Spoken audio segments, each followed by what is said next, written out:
We are in the heat of tax season, and the local tax preparer has some reminders as we approach the filing deadline. KSAN's Maya Skinner has more in tonight's News Connection.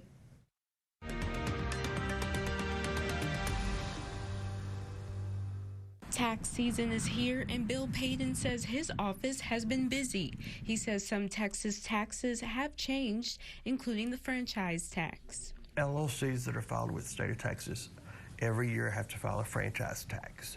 And it's always been you'd report your income, no tax due unless you were over that threshold.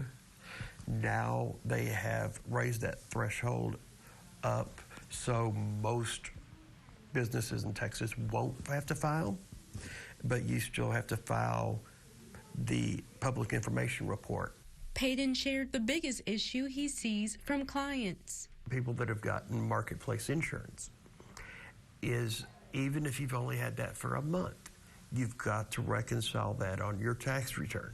And it's not a bad thing. Sometimes you get more money from it, sometimes you owe a little bit more, but it usually evens out if you've went through the processes right. And remember your deadline. If you file or pay after April 15th, you will get penalties and interest on top of the taxes you owe. You know, you sign that return. And that's one of the things that most of my clients sit there and they say is they've come in and they learned something.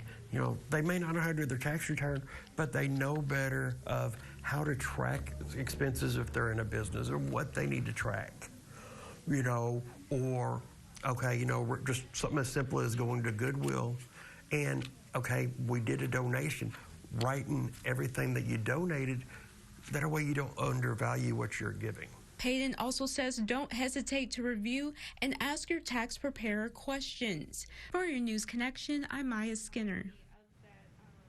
For the first time, the Senate